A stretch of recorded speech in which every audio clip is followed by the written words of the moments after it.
what you want, when you want it, where you want it. This is The Mesh. Footcandle Films. Film news and reviews from two guys who really like movies. This episode is brought to you by the Footcandle Film Society.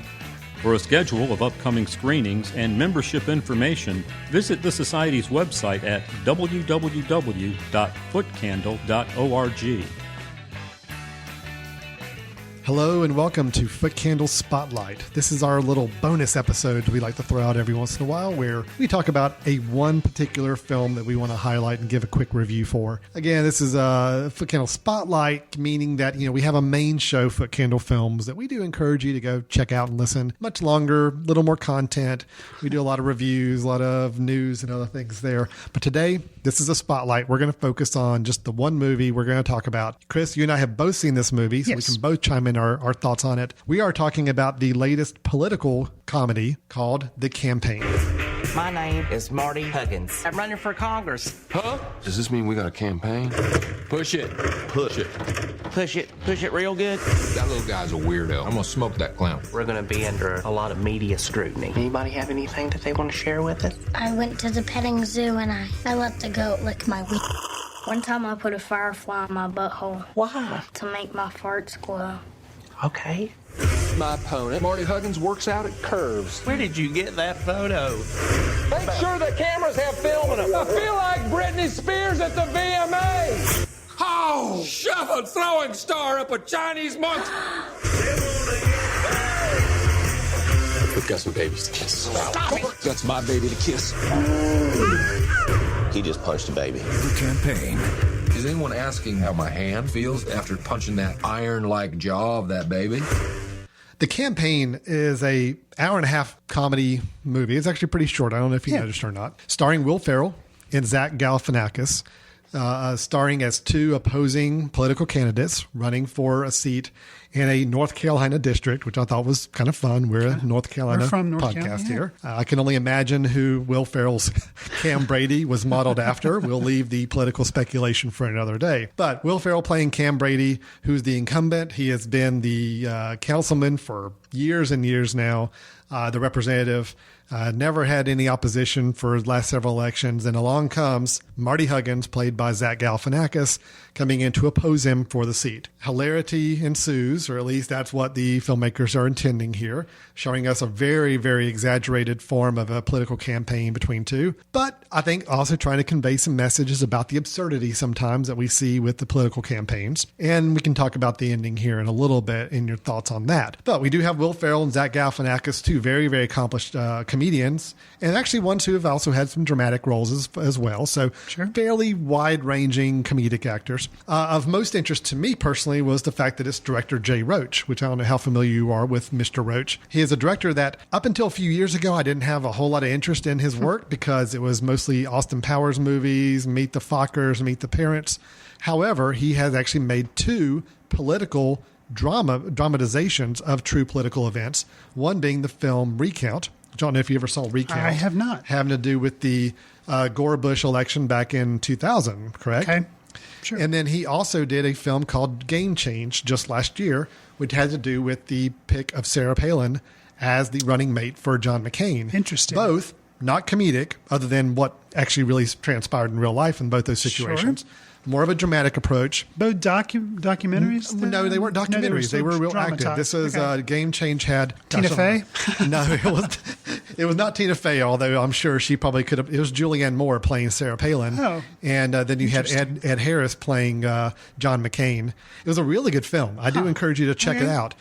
That got me a little interested because this is a guy that obviously has some very high interest in politics. He's made a lot of political films now.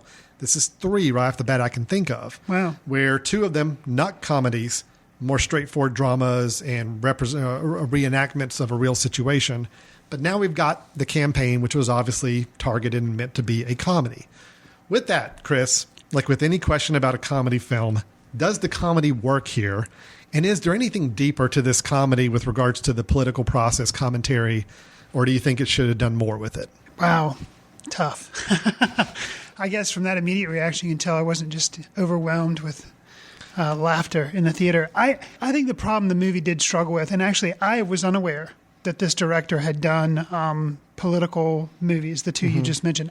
I was not aware of that. The only thing I knew him from was Austin Powers and the Meet the Parents, Meet the Fockers stuff. Right. So with this movie, I was actually kind of surprised that I didn't laugh more, and also a little disappointed that it tried to be a little preachy with Dan Aykroyd plays John this kid, Lithgow. and John Lithgow played these brothers, the Mach brothers, and they, which I understand has some basis in real life. There are some people that influence with their money, and they just make candidates or break candidates. I understand that, and I think their name, the real life brothers, is maybe begins with an M as well. I can't remember what their name, but anyways, there is some basis for these people. And instead of being for comedic effect, it was more kind of preachy to me, and that kind of threw the movie off the rails. Unfortunately, the funniest stuff for me was the stuff that I'd seen in the previews, so I already knew it was coming. I mean, it did make me laugh, but I was kind of disappointed that I thought it was a little bit preachy, and I was wanting a comedy. I mean, I don't need preachiness because we've had the Democratic conventions going on or just finished down in Charlotte. We've had the Republican convention down in Florida. So, I don't need preachiness. I need what this movie I thought was going to be was just a comedy. Just make me laugh. I get enough politics from both sides of the aisle. Yeah. I just want to laugh. I echo your comments a little bit, although I'm going to give this film a little bit more credit in that for about 75% of the running time, it totally had me. Really? I thought it was hilarious. Wow. I thought it was very, very funny for a vast majority of the running time. It did lose me and actually kind of ticked me off towards the end in that it did become very preachy. Yeah. My take on it is that if you're going to make an absurdist comedy about something that we can all relate to and we've all seen around us all the time, keep it absurd and make it end absurd. Well, and it didn't. I mean, it ended on a very sappy, preachy, everything tied up nicely bow. And I'm sorry, I just don't think the film was not going in that direction for so long of the film. Yeah. To come to the end and have this now everybody's realization and people becoming good people, I didn't buy it one bit. The ending was also a big letdown for me. I will say that without giving too much away, the ending was a letdown. The ending was a letdown, but I thought it was a little bit interesting how they let me down. It wasn't as basically without giving back, it's about a race and the candidates are running and one of them wins. And then what happens after he wins, that's kind of a surprise to me.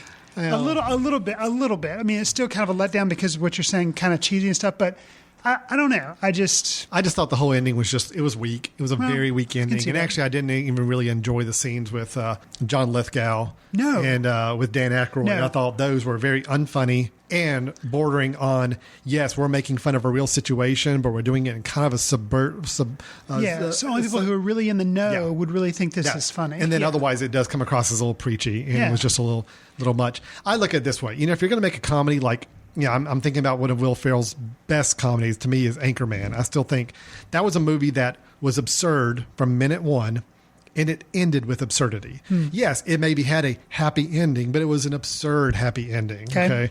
That's a good comedy. If you're going to keep that tone the whole time, make it absurd all the way through. This is a movie that did get very absurd in many, many places, very exaggerated, but I thought the ending was way too pat, way too friendly for the film that preceded it for the previous hour, 10 minutes. Right. Now, I will talk about the things I did like about the film. I mean, I'm really a big fan of Will Ferrell. I think Will Ferrell is a very, very gifted comedian. I think a lot of times his issues are what role he's put in and the parts he's given to play. I don't ever think it's a matter of him. I think he gives it everything he can. And I do think he played his part of Cam Brady extremely well. Zach Galifianakis was basically riffing on his, he does a character from that's supposed to be his brother. Right. Yeah, that he does in a lot of comedic stand-up routines and he's done on TV. It's supposed to be Zach's brother, Seth Galifianakis. Boy, that's a tough one to say. And that's basically what he was playing here with Marty Huggins. He was playing that same effeminate Southern guy that he's done in a lot of other routines. So he did that fine. It was just a little of something I've seen before him do. And I think there's an interesting... I know with Judd Apatow and some other directors, they let people improvise. Mm-hmm. And I wonder how much of this movie, when I wasn't laughing or I thought it was I wonder how much of that was improvised as opposed to scripted, which Will Ferrell, I think, I'm just guessing, but he didn't seem to be improvising all. It seemed to be pretty standard and maybe just short bits. One of the parts that really, and I like Zach Galifianakis, I like Will Ferrell. If anything, I was a little let down by Zach Galifianakis, specifically the scene I'm thinking of, and I think it was improv because of just the way it was shot, was when he had the conversation with his father, played by Brian Cox, and they're in this fishing boat. Right. And they keep cutting back and forth between wide shots between the two characters. Brian Cox just is doing nothing and just is like totally, which I guess maybe is the point, supposed to be this deadpan, serious father, but it just didn't work. And Zach Galifianakis just seemed like he was really struggling on the other side when they would cut to him to try to make the situation really funny. And that scene kind of really fell flat for me. Well, I definitely think Ferrell was better than Galifianakis in this film. I just think Will Ferrell played a very consistent role, where Galifianakis, I thought he got more of the sappy emotional scenes more than Will Ferrell did, I think. And I think that was probably intentional. I think the film wanted you to like Galifianakis a lot better than Will Ferrell's character anyway. Right. And I don't think Galifianakis is meant to be the heartwarming character you care for. I think he plays better as the absurd, out there, ridiculous character. Agreed. And I think that was a little bit of a mismatch for him Right. on this film. Overall, though, the scenes where in the middle of the film where the two of them are really going at it with this campaign, I thought were hilarious. I thought great scenes, great editing. I think it flowed really well. It was funny. It just lost steam at the end for me and really, really kind of made me mad in that last 15 minutes or so. I do want to mention a couple other thoughts. I thought Dylan McDermott as the political advisor was hilarious. Yes. I thought this was a character that when I heard he was in the film, not an actor I've ever thought twice about, but he just was spot on as this ruthless, cold, mechanical political campaign machine. Yes. And just some of the scenes with him in the Galifianakis household were just hilarious. And I could have used more of him, Yes. I think. As opposed to the Mach brothers, more of just Yes. him. Yeah. And then Jason Sudeikis, who played the opposite side for Will Ferrell, he was fine. He wasn't hysterical. I thought Dylan McDermott just put him to shame. And those two were meant to be kind of Yeah, and they equals could have in a made way. him more interesting and actually had them compete with one So, another. Jason Sudeikis' part, not as interesting there, but still, I thought both of them did fine and release enjoyable. I liked the time that they were on the screen. I agree with you on John Lithgow and Dan Aykroyd. I thought those two were it was too much and it just didn't work. I don't think they needed that at all. I think they could have made this a fine comedy with it being truly two political campaigns against each other and going no holds barred without having to have these overseeing rich guys kind of helping puppet control the campaign. They could have made it work otherwise, I thought. So I think a point that I can make, one of the things I liked about the film, but and now I'll give the Karen Maruyama, who plays Miss Yao. Okay, and you're laughing, and right there, I could just stop. Okay, she is a housekeeper. She's the housekeeper for Marty Huggins' dad. Yes. Okay, and her character was awesome to me. The way she's Yes. introduced was awesome. And then she has a brief callback towards the end of the film. That was awesome, but it was a letdown. She has a comedic moment, and then the movie kind of disrespects the audience, I feel like, and then explains away. And it was like, oh, how awesome that would have been if they just would have left that randomness in there that I Yes, I know expect from exactly Will what you're Ferrell, that talking I about. expect from Zach Galifianakis. Still funny, but I was like, oh man, and I was wanting more of that kind of like clever, random, like what, kind of thing. I think And I thought that was brilliant. Well, I think that example you just gave is spot on. What I think the problem with the film is it tried to play it way too safe.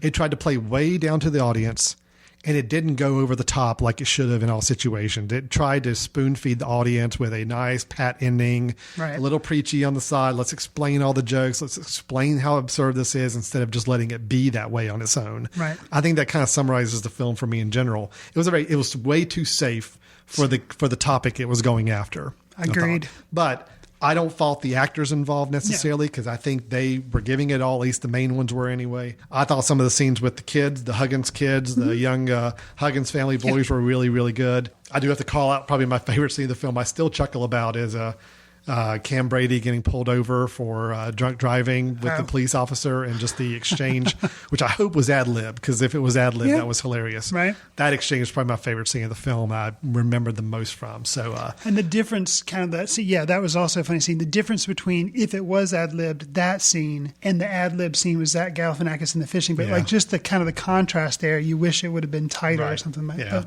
I thought there was enough really, really funny parts to make this worth going to see.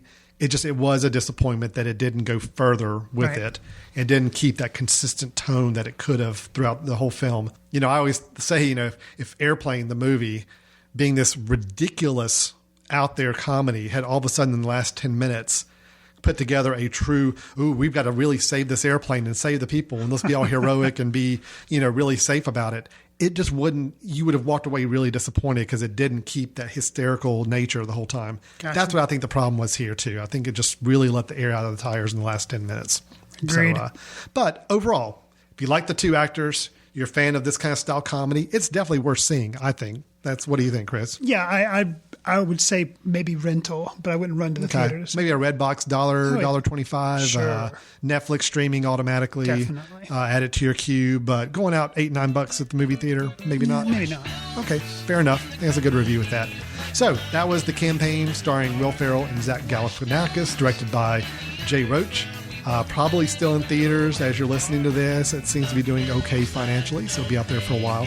And of course, going to second-run movie theaters here in the next few weeks as well. Maybe a $1 theater would be a good way to check it out as well. So, for Footcandle Spotlight, I'm Alan. I'm Chris. Thanks a lot, and we'll talk to you next time. Watch news through the courtesy of Footcandle Film Society. Special thanks to Carpal Tuller for the show theme music. For more about Carpal Tuller, visit www.carpaltuller.com. You've been listening to The Mesh, an online media network of shows and programs ranging from business to arts, sports to entertainment, music to community. All programs are available on the website as well as through iTunes and YouTube. Check us out online at themesh.tv. Discover other network shows and give us feedback on what you just heard.